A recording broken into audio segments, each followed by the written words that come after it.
Olá, vamos para mais um shot de direito eleitoral, agora corrigindo o 8º simulado para o TRE. Eu espero que vocês estejam animados. Época de fim de ano dá uma desanimada mesmo com relação aos estudos, mas não pode desanimar, porque a prova, como ela é em março, ela só vai se dar logo depois do carnaval. Então, se você for para deixar estudar para depois das férias, vai ficar muito em cima. E fazer esses simulados é bom por isso, porque um dia que você pega um simulado para fazer, você está estudando. E você não perde o pique. Então, estude pelo menos 1 ou 2 horas por dia, que você vai conseguir manter o ritmo, tá? Mesmo com os parentes em casa, mesmo com os passeios, né, sendo combinados, você consegue sim estudar, tá? É só ter um pouquinho de persistência, pegar uns horários que as pessoas te deixem em paz e, né, firmar aí, ok? Então, vamos lá. 8º simulado. Tá disponível lá na página, shots de concursos públicos.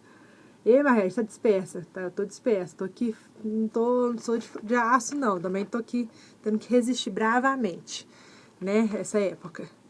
Mas nós vamos lá.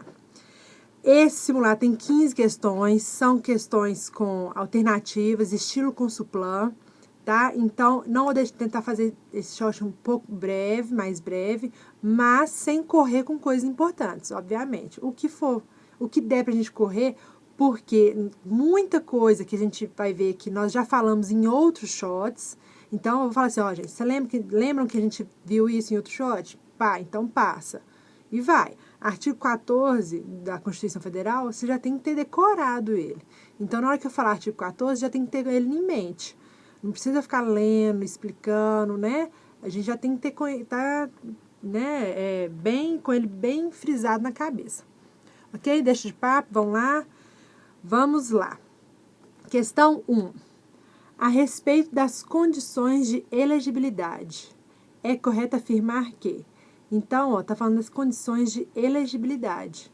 Nós temos condições de elegibilidade e hipóteses de inelegibilidade, tá? Eu preciso desses dois para ver se a pessoa ela tem as condições, se ela atende os requisitos para ser o quê? Eleita, para assumir um cargo, né, eletivo. Então, vamos lá. Vamos começar da D? Os magistrados, representantes do Ministério Público e membros do Tribunal de Contas podem concorrer às eleições desde que tenham deferimento de sua filiação a um partido político há pelo menos 1 ano antes do pleito e se descompatibilizem de suas funções. Bom, comecei com a D, mas eu já arrependi, porque essa D ela tem muito a ver com a 2, tá? Nós vamos falar dela, mas tem que tomar cuidado. Tá? No caso de magistrados, representantes do Ministério Público e membros do Tribunal de Contas, 6 meses que pode acontecer a filiação. A filiação dessas pessoas aqui, ela não vai ser igual do cidadão comum, que é de 1 ano a filiação partidária. Nesse caso, ela é de 6 meses, mas tem que tomar cuidado, porque no caso desse pessoal aqui, eles se afastam por completo da função. Por quê? Vamos lá no artigo 95, parágrafo único, inciso 3º da Constituição. O que fala esse artigo? Vamos lá. Olha só. Parágrafo único, inciso 3º. Então, parágrafo único. Aos juízes é vedado: 3. Dedicar-se à atividade político-partidária. E aí, veio a emenda 45 de 2004 e falou o que para os membros do Ministério Público? Está lá no artigo 128. Vamos lá. No artigo 128, parágrafo 5º, vai estar escrito lá, ó. Parágrafo 5º, inciso 2º, letra E. As seguintes vedações: exercer atividade política partidária. Então, é vedado para os membros do Ministério Público. Então, tem essas 2 vedações. Essa vedação do Ministério Público foi após a emenda constitucional 45. Então, é vedado, tá? Então, eles não podem exercer a função de juiz ou de membro do Ministério Público e exercer a atividade político-partidária. Então, quer dizer que eles não podem ser candidatos? Podem, desde que eles se desliguem das instituições. Mas aí, eles se desligando, eles vão ter um benefício, digamos assim, de poder se filiar a partido político 6 meses antes do pleito, e não 1 ano, que é a regra geral, tá? Então, por enquanto, a D tá errada aí, ó, pelo menos 1 ano, não, é 6 meses, e tem que tomar cuidado com o finalzinho, ó, se descompatibilizem de suas funções. Se descompatibilizem mesmo, totalmente, tá? Não dá direito a retorno, tá? Não é uma licença, ok? Mas na D nós vamos voltar nela depois, na número 2. C. A cidadão nacional deve ter no mínimo 18 anos para concorrer aos cargos de deputado federal, deputado estadual ou distrital. Baba, essa aqui nós já falamos e muito. Já prometi um shot, nós vamos falar de mais um shot só sobre as idades, mas isso aqui nós já falamos muito, muito mesmo. Artigo 14, parágrafo 3º, vai falar das idades mínimas, né? O parágrafo 3º vai falar das condições de elegibilidade e o inciso 6º vai falar das idades mínimas. E a gente já sabe, a gente está careca de saber que 18 anos é só, apenas, exclusivamente para vereador, tá? 21 anos é prefeito, vice-prefeito, deputado federal, distrital, estadual e juiz de paz, tá? Então, tá lá no artigo 14 que nós já lemos. Vou passar por isso aí. Para o vídeo, consulta lá no seu Constituição. Quer dizer, eu espero que vocês estejam com ela em mãos, né?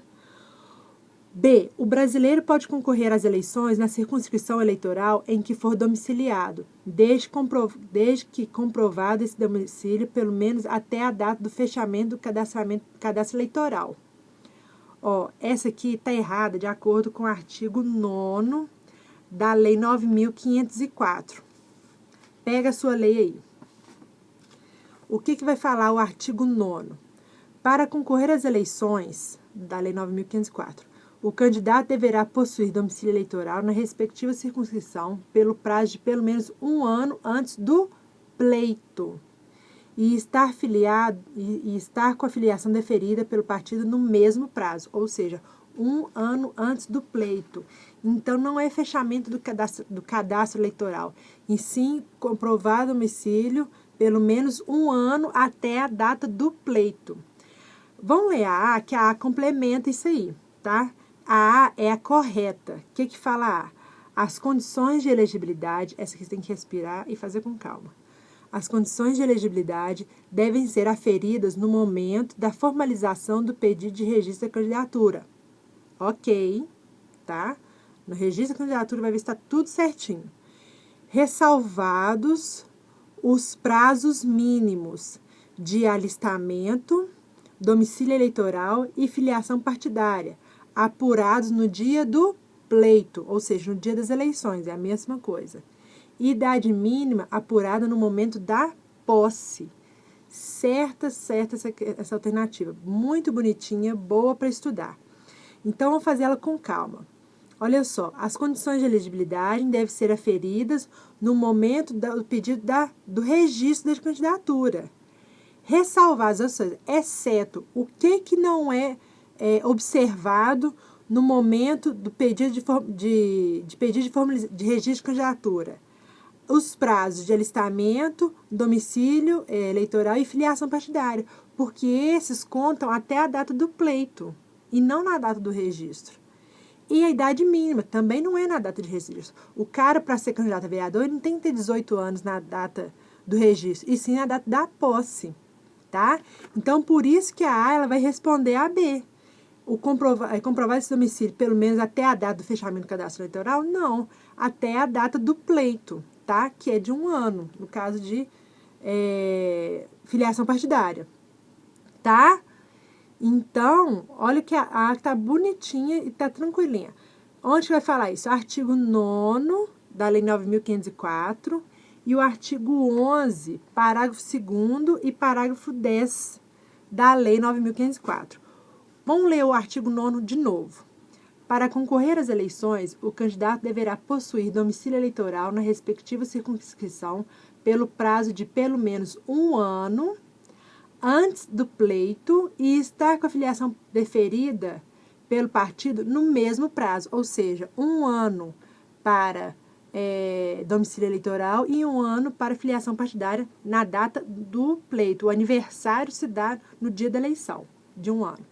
Artigo 11.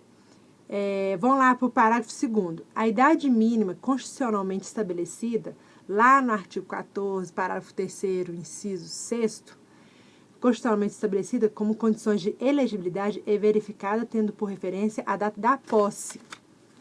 E o parágrafo 10. As condições de elegibilidade e as causas de inelegibilidade devem ser aferidas no momento da formalização do pedido de registro de candidatura, ressalvadas alterações fáticas ou jurídicas supervenientes ao registro que afastem a inelegibilidade. Isso aí já é outra coisa, tá? Então, aquelas condições de elegibilidade lá do parágrafo 3º do 14 e as hipóteses de inelegibilidade vão ser olhadas, vão ser observadas na data de registro de candidatura, do pedido, tá? Ressalvadas essas datas de filiação partidária, Fiquei mastigando a mesma coisa várias vezes, se reparar, né? Ficou bem grande essa primeira questão, mas tem que ficar muito bem claro isso aí, tá? Então, tá. Então, número 1, a correta é a letra A, ok? Muito tranquilo as outras alternativas, com exceção da D, que ela é meio chatinha. Mas vamos ver a 2 agora.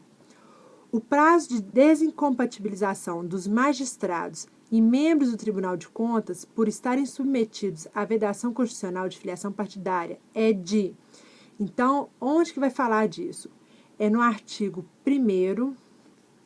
Vamos lá para a Lei Complementar 64, né? Lei das Inelegibilidades. Cadê? Tá aqui. Então, vamos lá. Pegou a Lei Complementar 64? Agora vai para o artigo 1º, inciso 2º. Tá aqui, que está escrito para presidentes e vice-presidente da República. Agora vai para a letra A.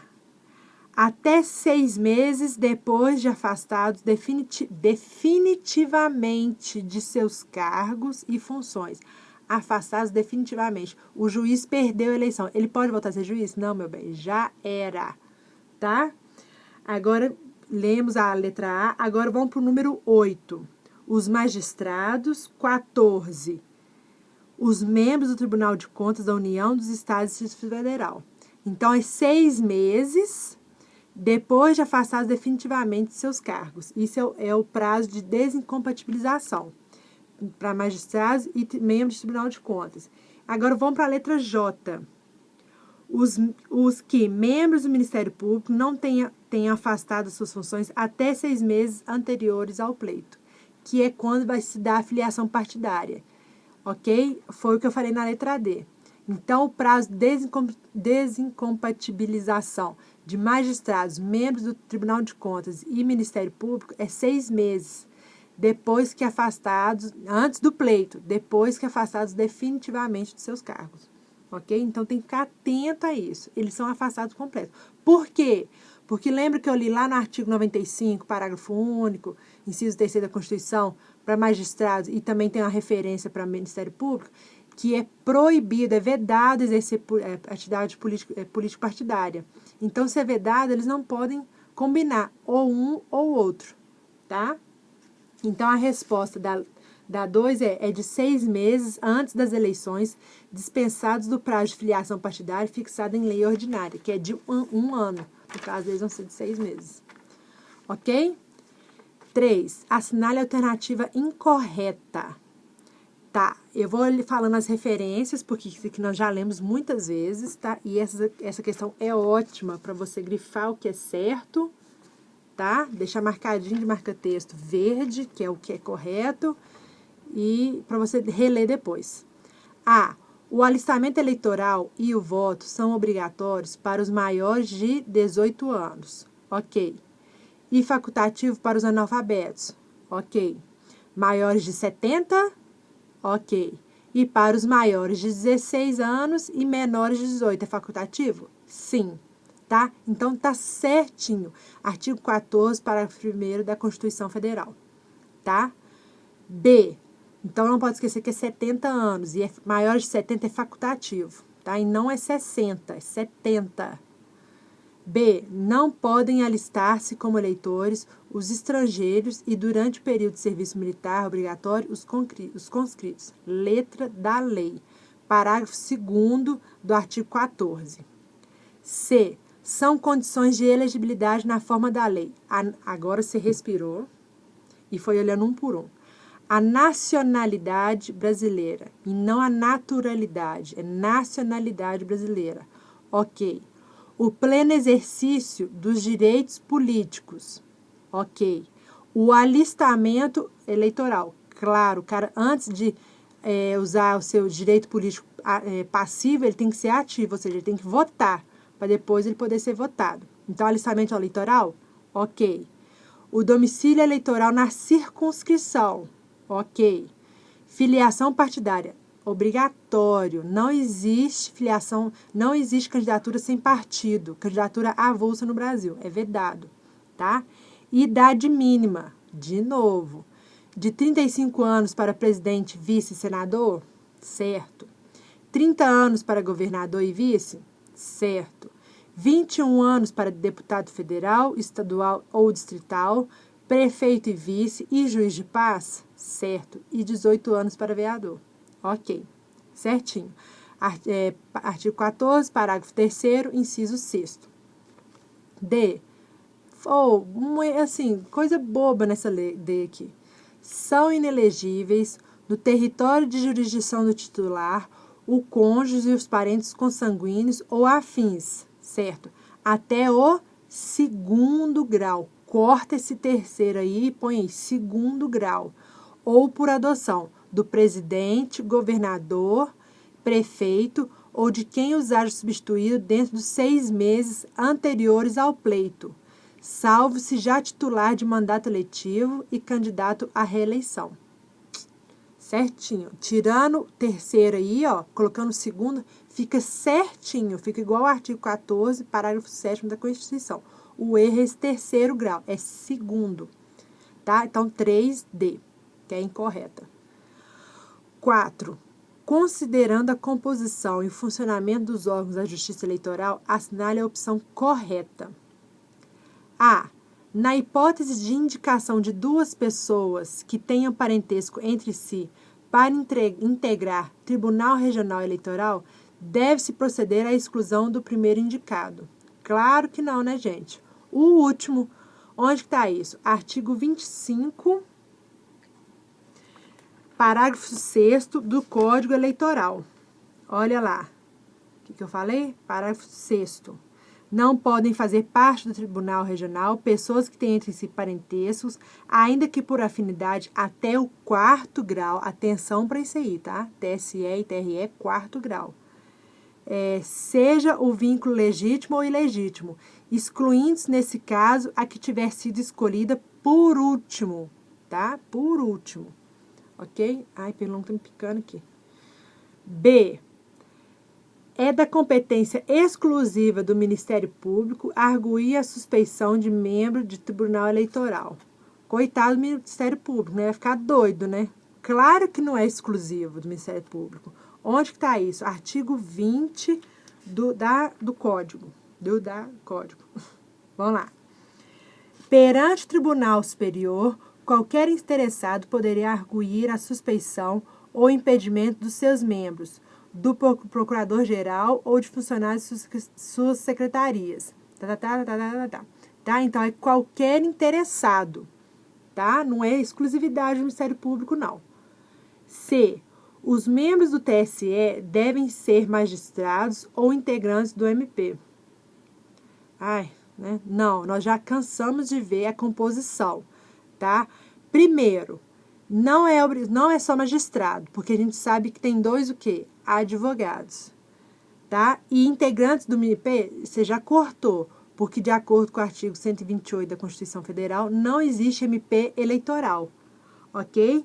Então, a letra C vai pegar a composição detalhada lá no artigo 119 da Constituição e você dá uma olhadinha no 128, que vai falar do Ministério Público, e fala lá que não tem MP eleitoral. D, que é a correta. Entre os membros de cada Tribunal Regional Eleitoral, inclui-se um juiz federal.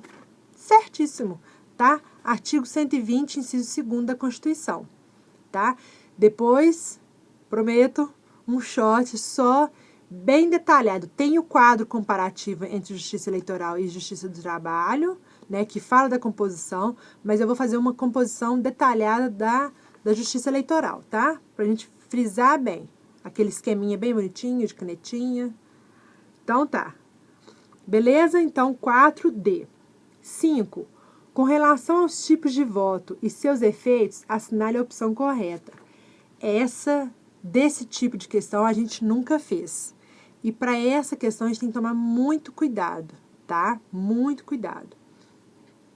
Vamos lá, eu vou começar aqui nessa questão, ela tem um problema que, na verdade, ela só tem 3 alternativas. A C e a D são iguais, tá? Então, vamos lá. A é a correta. Vamos ver por quê. É nula a eleição para prefeito em que a votação obtida pelos candidatos, cujos votos foram anulados pela Justiça Eleitoral, seja igual a mais da metade dos votos do município. Ou seja, os candidatos, sei lá, teria 3 candidatos. Se 2 tiver ali 60% dos votos válidos, mas esses votos foram anulados pela Justiça, então a eleição se torna nula. Correto. Mas calma, vamos prestar atenção. Uma coisa é eu ir lá votar nulo. Outra coisa é eu votar no candidato Zezinho e depois que passou o pleito, depois que passou a eleição, a candidatura do Zezinho foi impugnada. Então, os votos que o Zezinho teve foram anulados. Eu não sabia que ele tinha um problema na justiça. Quer dizer, não tinha nem problema nenhum antes da eleição, antes do pleito. Estava tudo normal. Mas aí apareceu lá uma denúncia e foi apurado e viu que teve fraude. E aí os votos do Zezinho foram anulados. Inclusive o meu, tá? Então, nesse caso, vamos supor que teve 2 candidatos, a Maria e o Zezinho. Se o Zezinho teve 60% dos votos, 60% dos votos eles foram anulados, então vai ter que ter uma nova eleição, tá? E, só mais outros candidatos aqui, Maria, Aninha e Zezinho, tá? Então vai ter que ter uma nova eleição. Então isso é diferente de eu chegar lá na urna e apertar voto nulo, anular. Tá? Eu voluntariamente anular o voto. Se 90% do país anular o voto para presidente, 10% vão escolher quem que vai ser o presidente. Não existe isso de que o voto nulo voluntário anula uma eleição. Não viaja nessa maionese. Então, de onde que eu tirei isso? A confusão se dá mais por causa do artigo 224 do Código Eleitoral. Vamos ler o 220 primeiro. Cadê o meu código? Tá aqui. Vamos ler o 220. Porque o 220, ele vai falar em quais as hipóteses a votação é nula. Então, tá lá no 220. É nula a votação. 1. Quando feita perante a mesa não nomeada pelo juiz eleitoral ou constituída com ofensa à letra da lei. 2. Quando efetuada em folhas de votação falsas. Não acontece mais. 3. Quando realizada em dia, hora ou local diferentes do designado ou encerrada antes das 17 horas. 4. Quando preterida formalidade essencial do sigilo dos sufrágios. 5. Quando a sessão eleitoral tiver sido localizada em com infração dos dispostos no artigo... Blá, blá, blá. Então, aqui está 220, fala quando que é nula a votação. Agora, vamos para o 224. Se a nulidade atingir a mais da metade dos votos do país nas eleições presidenciais, do Estado nas eleições federais e estaduais, ou do município nas eleições municipais, julgar-se-ão prejudicadas as demais votações e o tribunal marcará dia para nova eleição dentro do prazo de 20 a 40 dias. Então, é o caso de a pessoa votar em um candidato que depois teve a sua candidatura impugnada, tá? Que não teve a sua candidatura, que a candidatura não foi válida, foi, sei lá, objeto de fraude, e aí os votos que aquela pessoa obteve foram anulados. E se a pessoa, vamos supor, caso de deputado, a pessoa votou, não, deputado não, vamos para prefeito mesmo. Então tem 3 candidatos. E um dos candidatos teve 20% dos votos e depois a sua candidatura foi anulada. A sua candidatura foi impugnada. Vai ter nova eleição? Não, porque foram anulados 20% dos votos válidos, tá? Tem que ser mais da metade, tem que ser mais daqui, ó, como fala aqui no 224. Mais da metade dos votos, ou do país, ou do estado, ou do município, para que seja declarada nova eleição. Mas isso é quando acontece a nulidade posterior à eleição em virtude de impugnação de candidatura, em virtude de fraude, em virtude de investigação que foi feita, entendeu? Então, não tem dessa de eu vou lá na urna, aperto nulo e quer dizer que 60% fez isso, vai ter nova eleição. Não é isso, não. Tá? É diferente. Ok? Então, a letra A, ela está correta. Tá? Por quê? Porque, ó, nula eleição para prefeito em que a votação obtida pelos candidatos cujos votos foram anulados pela Justiça Eleitoral, em virtude de uma sentença, né, seja igual a mais da metade dos votos do município. Porque senão seria a decisão da minoria e não da maioria. Não é cargo de eleição majoritária? Então tem que ser a maioria. Nesse caso aqui, 3 candidatos. Juntando esses 3 aqui, tem 70% dos votos. Esse aqui, 30%. Esses votos foram anulados.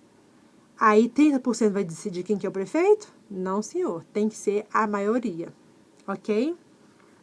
Então, essa explicação maior para ficar bem claro isso aí. B. Os votos nulos assinalados pelos eleitores podem acarretar a nulidade de uma eleição. Não podem, tá? Voluntariamente não podem. De acordo com o TSE, o artigo 224 não se aplica quando o eleitor anula seu voto voluntariamente, tá? Não vai nessa viajação, não. C. Trata-se de eleições proporcionais, C e D, né, que é a mesma coisa. Trata-se de eleições proporcionais, tratando-se, de eleições proporcionais, o voto em branco é computado como válido para cálculo do quociente eleitoral. Nananina, não. Branco e nulo não são considerados votos válidos. O que você fez com isso? Nada. Tá? Você votou em branco. Seu voto não é computado para nada. Artigo 116 do Código Eleitoral. 106. Cadê? Determina-se o quociente eleitoral dividindo-se o número de votos válidos apurados pelos lugares a preencher em cada circunscrição eleitoral, desprezada a fração se igual ou inferior a meio, equivalente a 1, Então, aqui, ó, determina-se o quociente eleitoral dividindo-se o número de votos válidos, tá? Ou seja, você votou em algum candidato. Branco e nulo não entra nisso aí. Beleza. Ok. 6. A respeito da composição de competências e atribuições dos órgãos da Justiça Eleitoral, assinar a opção correta. Compete ao TRE processar e julgar originalmente os crimes eleitorais cometidos pelos juízes eleitorais. Você não leu competências, mas pensou, poxa, se juiz comete crime, quem é que vai julgar? Só pode ser o TRE, o TSE que não vai ser, não vai pular em uma instância, tá? Então, a A está correta. Artigo 29, inciso 1, letra D do Código Eleitoral. Dá uma olhada lá, tá? Vai falar das competências. B. Compete privativamente ao TSE responder às consultas sobre a matéria eleitoral, que lhe forem feitas em tese por autoridade pública ou partido político. Bom, a B ela está errada, mas tem 2 formas de você corrigir essa alternativa para que ela fique certa. Uma delas é, compete privativamente ao TRE corta o TSE, põe TRE, aí fica certinho. Responder às consultas sobre matéria eleitoral que lhe forem feitas em tese por autoridade pública ou partido político. Ok. Agora, se você quer saber do TSE, compete privativamente ao TSE responder às consultas sobre a matéria eleitoral que lhe forem feitas em tese por autoridade pública com jurisdição federal ou órgão nacional de partido político. Lógico, né? A gente tem que pensar TSE, TRE, juiz, né? E onde que está isso? Sobre o TSE, a competência do TSE, está no artigo 23, inciso 12 do Código. E o TRE, artigo 30, inciso 8 do Código, tá? C. As zonas eleitorais são compostas de um juiz de direito que ocupa a respectiva presidência e de 2 a 4 cidadãos de notória idoneidade. Você olhando assim, nossa, é certo, que bonitinho, né? Olha, deixa eu prestar bem atenção aqui. Peraí, para. 2 a 4 cidadãos, beleza. Não é 2 e 4, é 2 a 4. Não, não tá certo. Tchau, tchau. Marcou certo. Não, tá errado, tá? Porque não são zonas eleitorais, são juntas eleitorais, tá? Isso aqui é composição de junta eleitoral. Artigo 36 do Código Eleitoral. Beleza? Então, cuidado para não confundir isso aí. Tirando zona eleitoral e colocando junta eleitoral, fica tudo certo. D. O vice-presidente do Tribunal Superior Eleitoral, eleito entre os ministros do Supremo Tribunal Federal, exerce a função de corregedor-geral eleitoral. Nó, que bagunça que ele fez aqui. O vice-presidente vai ser o corregedor e, nosso Deus, não. Para o TSE, do STF, sai o presidente e o vice. Qual é a função do vice? Ser vice. Vai ter as competências dele lá no código lá. Agora, do STJ sai o corregedor-geral. Aí sim, que vai ter as funções de corregedor-geral. Tá? Vice-presidente e corregedor-geral são diferentes, são cargos diferentes, funções diferentes. E pessoas diferentes, tá? Um vai ser do STF, outro do STJ.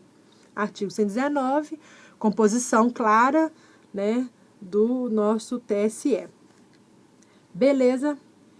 Então, 6A. 7. Com base na resolução do TSE 21.538, de 2003, né, que você está dormindo com ela, aquela resolução linda, né? Que no final fica uma confusão. E na legislação eleitoral pertinente, assinale a opção correta. Ah, deixa eu ver se essa aqui. Não, essa é tranquila. Tem uma sobre resolução que achei chata, mas essa achei legal. Vamos lá. O pedido de justificação do eleitor que deixar de votar pode ser formulado na zona eleitoral em que ele se encontrar, a qual providenciará sua remessa ao juiz competente. Certíssimo, letra da lei. Artigo 80, parágrafo 2º da resolução. Isso aqui um pouco também é aplicação, raciocínio e aplicação ali do que você vive no contexto, na época de eleição. Poxa, se você está fora da... Para começar, se você vai justificar porque você não está na sua circunscrição, no local de votação, então, por que você só pode se justificar no seu local de votação? Se você estivesse no seu local de votação, você ia votar, ué. Mas se você está fora, você vai se justificar aonde você estiver, certo? Eu sou de Belo Horizonte e estou em Florianópolis. Então, eu vou justificar em Florianópolis, tá? Senão, se eu estivesse em Belo Horizonte, votaria. Certo? Então, só de você ler faz todo sentido, mas aí a fundamentação está no artigo 80, parágrafo 2º da resolução. B. Essa aqui é ótima. Nós já vimos uma coisa parecida com essa. Do menor de 16, na hora que vai se alistar, tem que pagar multa referente ao seu primeiro ano, desde o seu primeiro ano de vida até os 16. Né? Claro que não. B. Um cidadão que tiver sido alfabetizado aos 30 anos de idade poderá requerer seu alistamento eleitoral. Claro, desde que pague multa no ato da inscrição imposta pelo juiz eleitoral em razão de seu alistamento tardio. Gente, claro que não, né? Nada a ver, tá? Senão também a pessoa ou não ia se alfabetizar ou ia ficar quietinha lá e não falar nada, tá? Então, onde que está isso? Artigo 16, parágrafo único da resolução, ok? C. As informações constantes do cadastro eleitoral são sigilosas, não podendo ser acessadas por instituições públicas ou privadas. Nós já vimos muito isso na resolução também. Onde que está isso? Artigo 29 da resolução. Uma coisa que eu peço para ter atenção nisso aqui é o seguinte, que lá no artigo 29 vai falar o quê? As informações constantes do cadastro eleitoral serão acessíveis às instituições públicas e privadas e às pessoas físicas, cuidado, não tem jurídica, tá? Nos termos dessa resolução. E aí, nos parágrafos, vai falar como que vai, né, se dar esse acesso. Então, elas cortam esse não aí. Podem ser, sim, acessadas pelas instituições públicas ou privadas. D. Toda e qualquer fraude, mesmo em proporção insignificante, acarreta a necessária revisão do eleitorado pela respectiva junta eleitoral.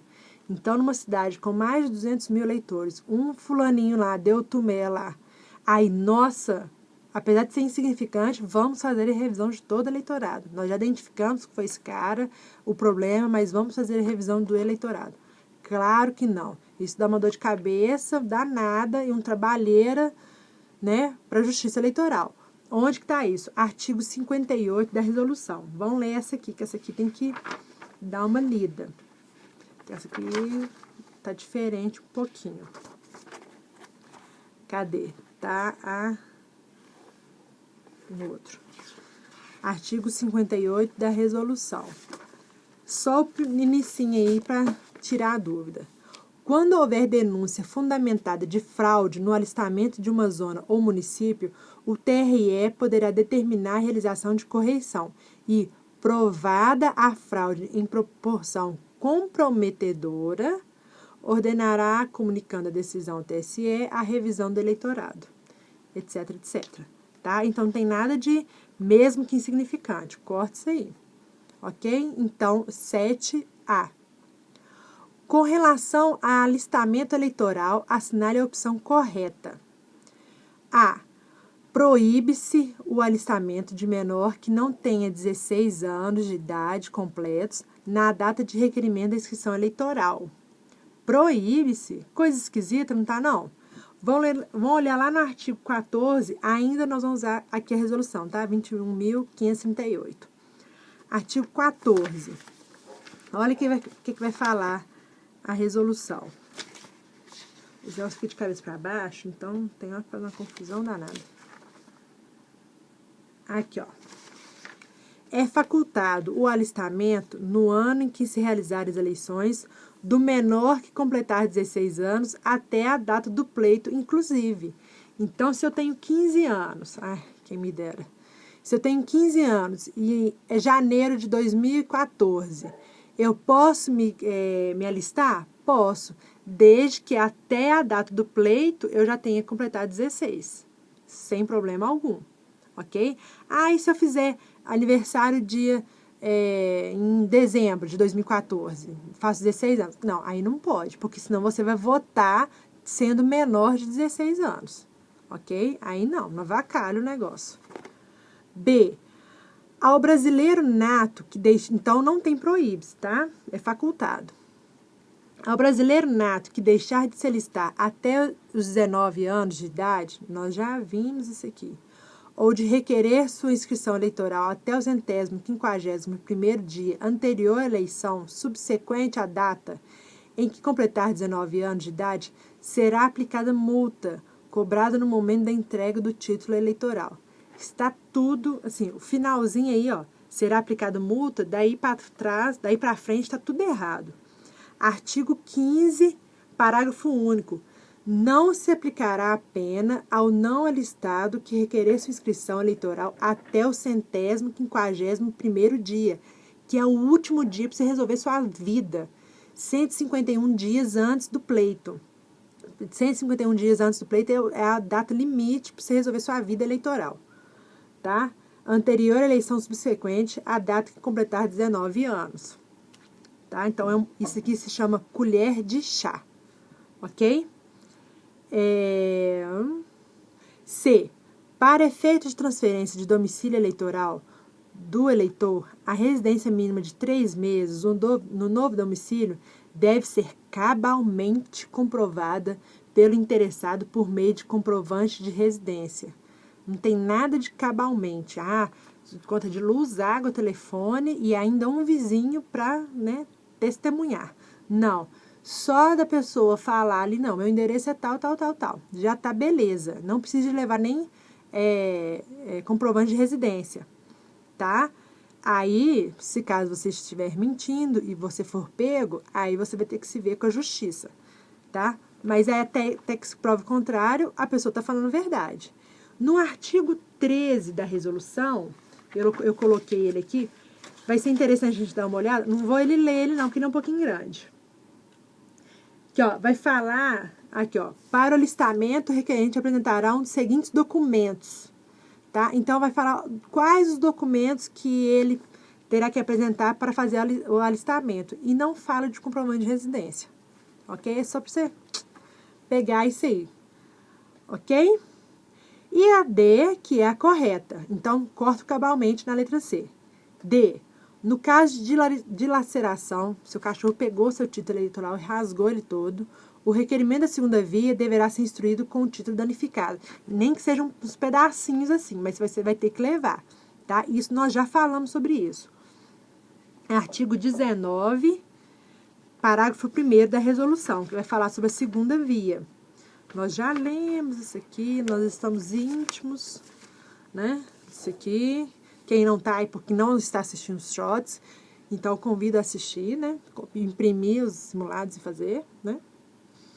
Então, ó, na hipótese de inutilização ou dilaceração, o requerimento será instruído com a primeira via do título. Artigo 19, parágrafo 1º da resolução 21.538. Tranquilo? Beleza. 10, mentira, 9. Ó, vou ser bem sincera com vocês. A 9, eu fiquei com um pouco de dúvida, confesso, porque, ao meu ver, teria 2 respostas. Eu não entendi por que uma delas está errada. Se algum de vocês souberem, por favor, vocês poderiam me falar? Não tô brincando, não tô falando sério. Ou põe aqui no vídeo, aí embaixo, ou põe lá na página. Olha, Margarete, a que você ficou em dúvida está errada de acordo com o artigo tal, tal, tal, da lei tal, tal, tal. Porque eu não achei algo que falasse ao contrário. Vamos ver se vocês concordam comigo, tá? Então, se alguém souber, por favor, me fale. Então, essa aí, afinal, nós estamos estudando meio que virtualmente, mas em grupo. A ideia é essa. Então, vamos lá. Olha a 9. A respeito de composição, competências e atribuições dos órgãos da Justiça Eleitoral, assinale a opção correta. A. Essa eu fiquei na dúvida. Foi essa que eu fiquei na dúvida.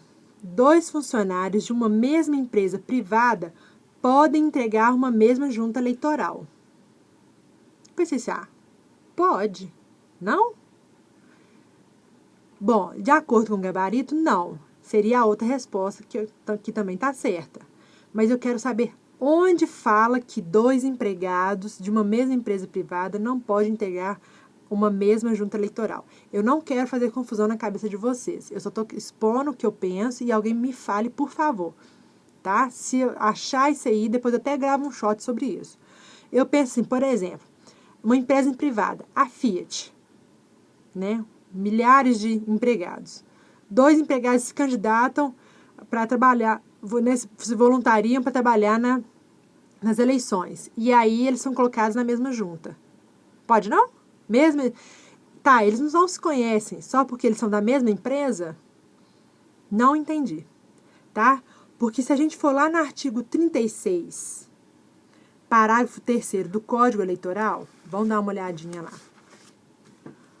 Olha só o que fala o 36, parágrafo 3º, presta atenção. Vou ler e aí vai ser bom para a gente responder as outras questões. Não podem ser nomeados membros das juntas, escrutinadores ou auxiliares. 1. Os candidatos e seus parentes, ainda que por afinidade, até o 2º grau, inclusive e bem assim o cônjuge. Tranquilo, normal. 2. Os membros de diretórios de partidos políticos devidamente registrados e cujos nomes tenham sido oficialmente publicados. Normal, lógico, né? Membros de diretórios de partido político? Claro que não. 3. As autoridades e agentes policiais, claro, bem como funcionários no desempenho de cargos de confiança do executivo. Ok, perfeito. 4 e último, os que pertencerem ao serviço eleitoral. São 4 hipóteses, são essas as 4 hipóteses de pessoas que não podem ser nomeados para compor junta. E não fala nada de empregado, mesmo empregado em empresa pública. Não fala nada, tá? Então, eu achei essa A estranha. Deixei para lá. Se alguém souber me explicar, por favor. B. Seria caso de recurso, se fosse uma questão de prova? Talvez, né? Só se eu tô muito neném e não tô sabendo, né? Às vezes é isso, né? Vamos ver. B. Servidores do Poder Executivo são impedidos de compor junta eleitoral. Essa sim está errada. Por quê? Porque não são servidores do Poder Executivo. Assim, qualquer um. Não. É os servidores em cargo de confiança. Esse nós lemos aqui. Artigo 36, parágrafo 3º, inciso 3º, tá? Lá o finalzinho. Funcionários no desempenho de cargo de confiança do Executivo. Ok. Tá? C. Compete aos juízes criminais processar e julgar os crimes eleitorais cometidos por quaisquer indivíduos que já alcançaram a maioridade. Tá misturando tudo, ai. Cada um no seu quadrado. Juízes criminais, não, ai. Juízes criminais vão julgar outros crimes. Crimes eleitorais vai ser os juízes eleitorais. Artigo 35, inciso 2º. Olha lá. Compete aos juízes eleitorais processar e julgar os crimes eleitorais e os comuns que lhe forem conexos, ou seja, que forem conexos com os crimes eleitorais, ressalvada a competência originária do TSE e do TRE. Normal, tá? Então, não tem nada de juiz criminal aqui não, para crime eleitoral. D. O presidente do Tribunal Regional Eleitoral nomeia os membros das juntas eleitorais somente após a aprovação dos nomes pelo Tribunal Regional Eleitoral. Está correto, é a D, de acordo com o artigo 36, parágrafo 1º do Código, tá? Os membros das juntas eleitorais serão nomeados 60 dias antes da eleição, depois de aprovação do TRE, pelo presidente deste, a quem cumpre também a designar-lhes a sede, tá? Então, esse tá certo, essa aí tá tranquilo também. A é que eu fiquei na dúvida. Então, a resposta da letra do número 9 é D. 10. Assinale a opção correta acerca de restabelecimento de inscrição cancelada por equívoco, formulário de atualização da situação do eleitor, título eleitoral, acesso às informações constantes do cadastro e restrição de direitos políticos. Bom, só de você dar uma olhada aqui na questão, né, no enunciado, você vai ver que qual lei que você vai usar. Resolução 21.538, tá? Não tem nem que ver. Só de você ver aqui, formulário de atualização, né, que eles fazem lá, né? Acesso a informações constantes de cadastro. Então, você vai usar isso aí. Essa eu achei chata. Essa eu achei que não seria uma questão de prova. Só se fosse muito da banca. Muita, entendeu? Põe um palavrão que você quiser aí. Eu não sei, mas eu acho que não. Olha só por quê. Nas hipóteses de alistamento, transferência, revisão em segunda via, a data da emissão do título será do deferimento pelo juiz. Errado, essa é do deferimento pelo juiz.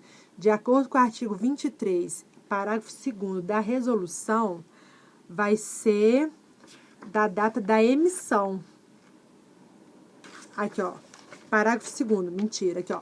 Nas hipóteses de alistamento, transferência, revisão em segunda via, a data da emissão do título será a de preenchimento do requerimento. Falei da emissão, não. A data da emissão será de preenchimento, tá? Senão o cara perde o prazo, né?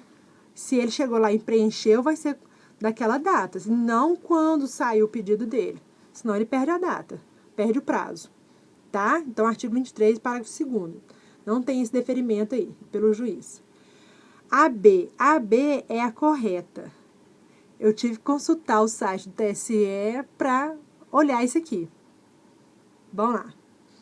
Segundo a resolução 21.538, somente é admitido o restabelecimento mediante comando de código específico de inscrição cancelada em virtude de comando equivocado dos códigos atribuídos a falecimento, decisão judicial e revisão do eleitorado. Bom, se a gente for lá no artigo 20 da resolução, olha aqui o que vai falar. Tá pra cá.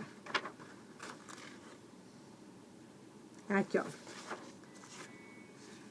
Será admitido o restabelecimento mediante comando do código fase 361 de inscrição cancelada em virtude de comando equivocado dos códigos fase 019, 450 e 469.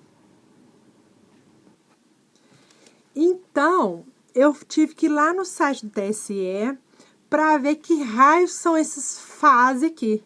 O que se refere o fase 361, o 19, 450 e o 469, para ver se corresponde com o que está na alternativa. A fase 361 realmente é essa mesmo, né? Restabelecimento, né? O comando é específico, que é esse que está aqui. De inscrição cancelada em virtude de comando equivocado dos códigos fase 019. Fase 019 é falecimento mesmo. O 450 é decisão judicial, cancelamento em virtude de decisão judicial. E 469 em virtude de revisão do eleitorado. Então, essa chata dessa alternativa está correta, tá? Mas porque aqui não fala, você não vai decorar isso, mas né, não fala quais que são o número das fases e na resolução fala, né? No artigo 20 vai falar, tá? Então, só teve que fazer essa encontra aí para ver se vai dar certinho. E deu certinho, então a B tá certa, tá? C. Os juízes eleitorais podem, no âmbito de suas jurisdições, autorizar a divulgação a interessados de dados disponíveis em meio magnético sobre profissão e escolaridade dos eleitores, desde que sem ônus para a justiça eleitoral. Tá de brincadeira. Isso aqui nós já vimos, nós já estamos cansados de ver, que são as informações personalizadas, que está lá no artigo 29, parágrafo 2º da resolução. Eu dei uma desesperada aqui agora, porque já tem quase uma hora que nós estamos nisso aqui. Mas vamos lá. Informações personalizadas. Está lá no artigo 2º. Vão lá no olhar no artigo 29, parágrafo 1º. Em resguardo da privacidade do cidadão, não se fornecerão informações de caráter personalizado. E você já sabe quais são essas informações. Está lá no parágrafo 2º. Filiação, data de nascimento, profissão, estado civil, escolaridade, telefone, endereço. Isso não vai ser fornecido de forma alguma. Então, corta esse podem, não podem, tá? D. A comunicação ao TSE da outorga a um brasileiro do gozo dos direitos políticos em Portugal impede a suspensão para esse indivíduo desses mesmos direitos no Brasil. Eu já assisti uma aula, acho que do professor Fernando Castelo Branco, tá? Esse aqui eu sabia que estava errado por causa da aula, mas eu vou passar para vocês a referência. É claro que a pessoa não vai exercer direitos políticos em 2 países. Não, se ela está exercendo em Portugal, em outro país, os direitos políticos dela aqui no Brasil estão suspensos, tá? Ela não vai poder ficar votando nos 2 lugares. Então, ó, artigo 51, parágrafo 4º da resolução. Vai falar o seguinte. Cachorro do vizinho, latino, vamos lá. A outorga a brasileiros do gozo de direitos políticos em Portugal, devidamente comunicada ao TSE, importará a suspensão desses mesmos direitos no Brasil.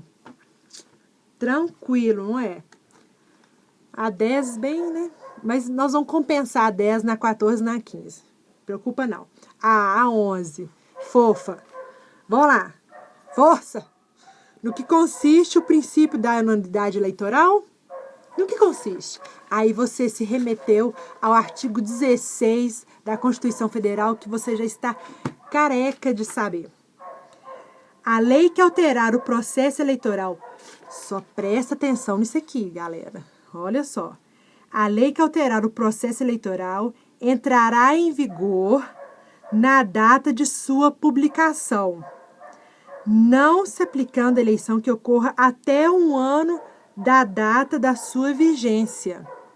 Então, ela entra em vigor na sua data de publicação, hein?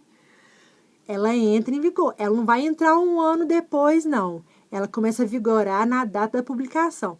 Porém, ela não se aplica às eleições que ocorrerem até um ano antes, né? Um ano da data da sua vigência.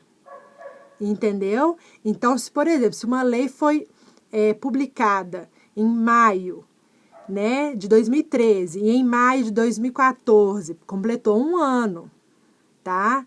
Então, pode ser que algumas coisas ela vai entrar, vai ser aplicada na eleição, em outubro, tá? Então, antes de um ano, isso que é a lei da anterioridade da lei eleitoral. Antes de um ano, na eleição que ocorrer nesse um ano, não se aplica, mas ela entra em vigor quando? Na data da sua publicação, tá? Então, ó, a correta da 11 é a letra D, que está igual ao artigo 16. As leis eleitorais que alterarem o processo eleitoral entram em vigor na data da sua publicação e não se aplicam à eleição que ocorra até um ano da data da sua vigência. Beleza? 12, muito, ó, isso aí tem que estar mais tranquilo que tudo.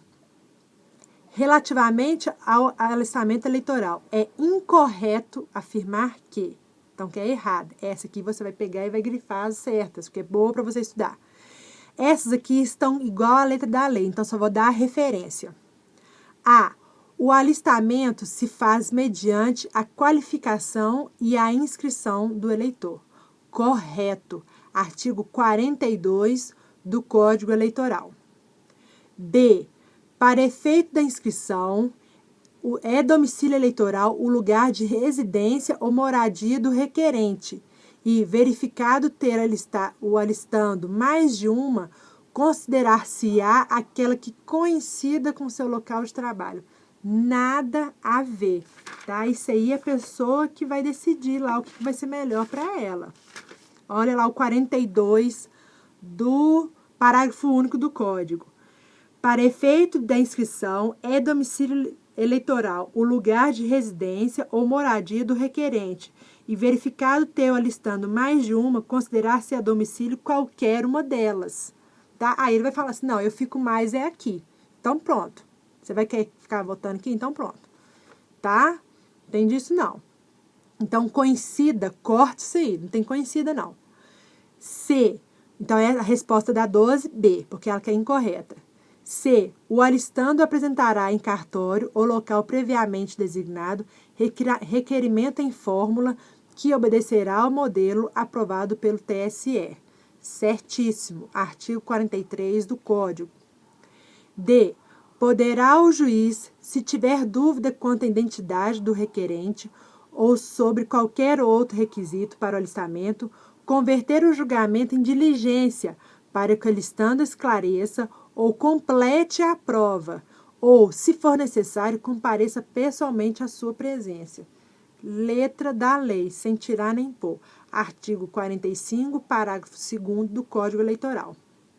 Beleza? Vamos que vamos. 13. Haverá um TRE na capital de cada estado ou no Distrito Federal, cujas composições deverão incluir. Essa aqui você sorriu, para o simulado, fingindo que era sua prova, e assim, tá no papo.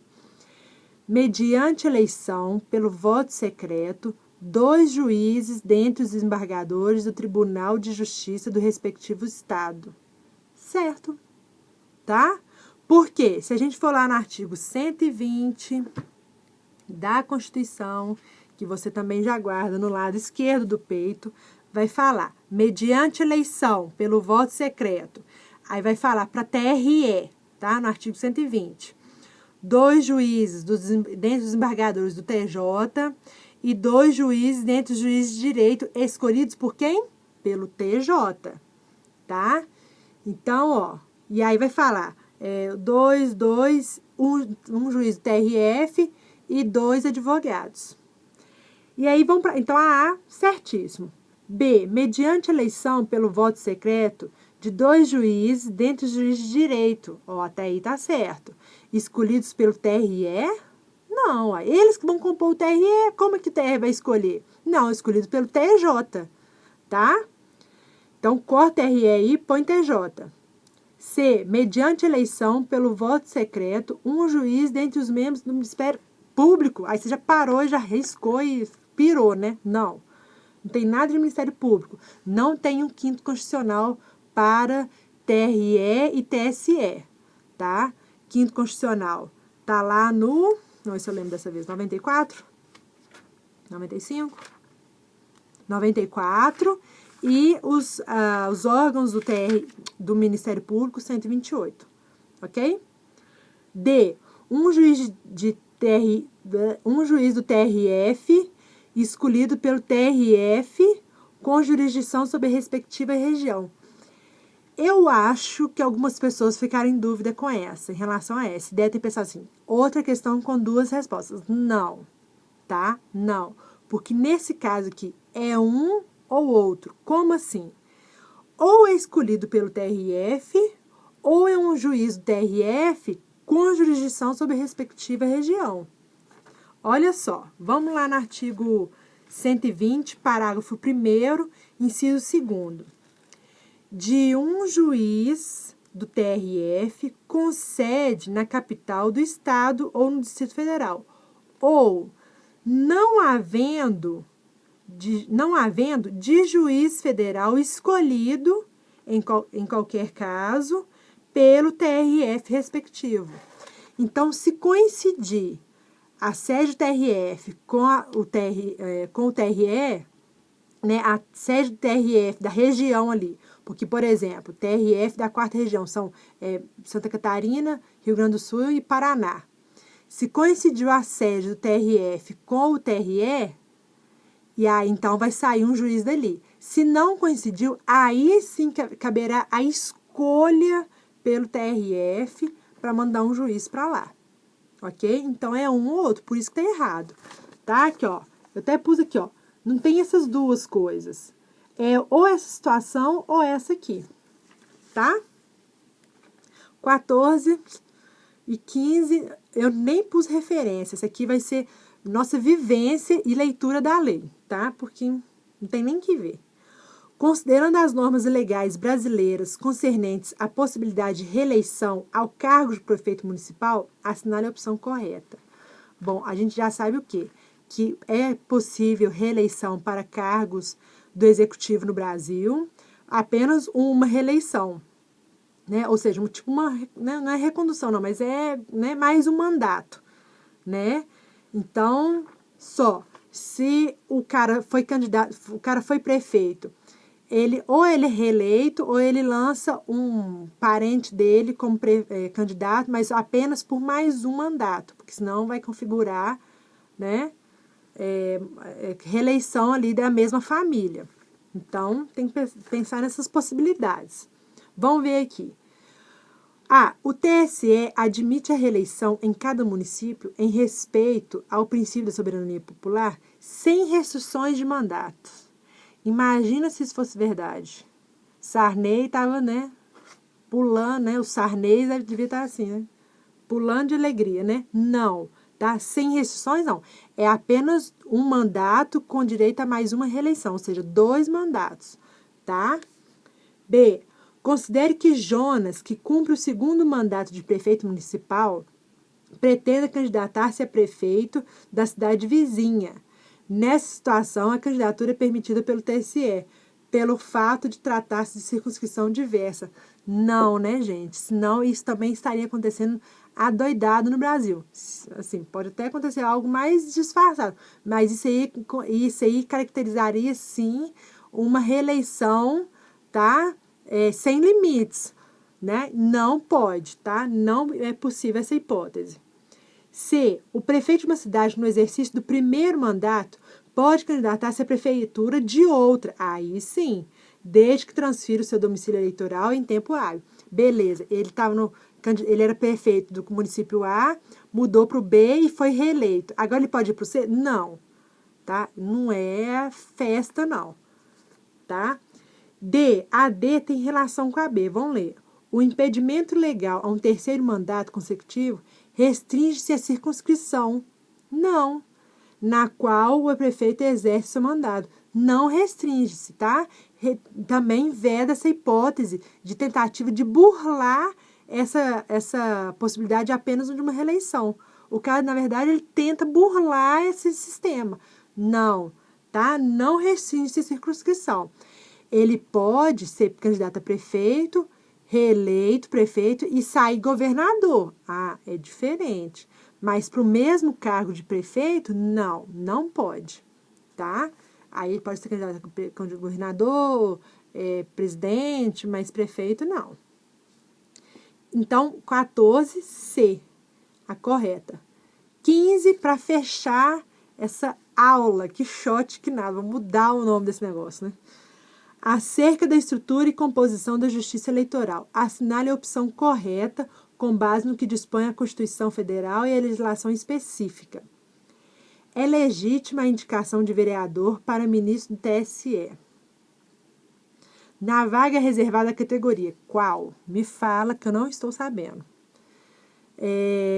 Desde que, além de deter reputação ilibada e notório saber, esse vereador não seja filiado a partido político. Nó!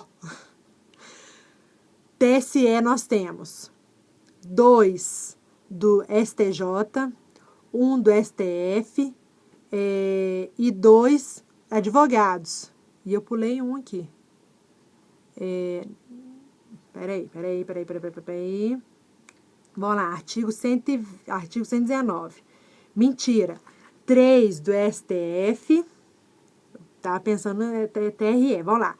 3 do STF, 2 do STJ e 2 advogados.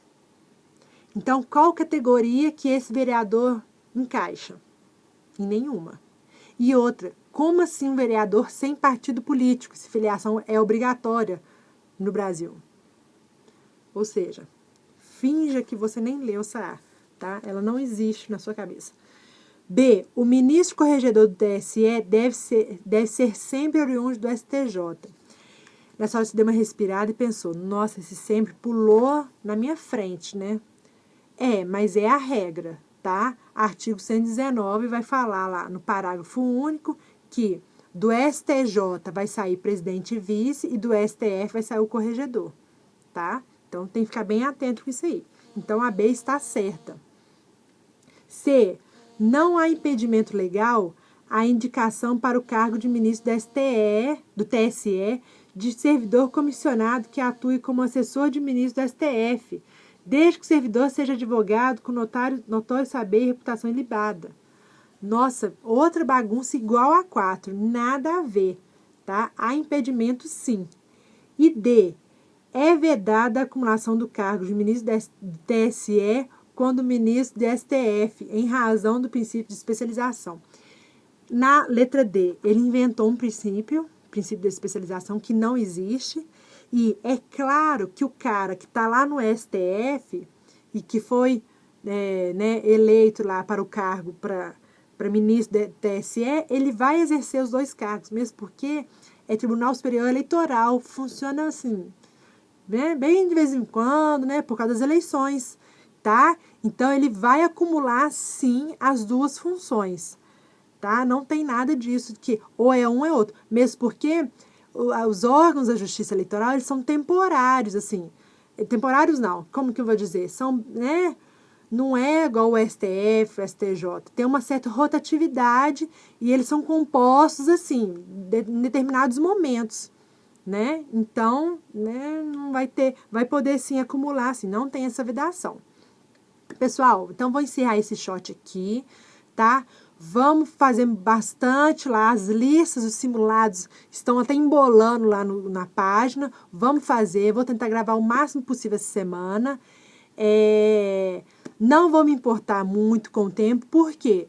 Porque tem coisa que precisa de uma explicação mais minuciosa. O que deu para passar mais rápido, a gente passou, porque a gente já cansou de falar.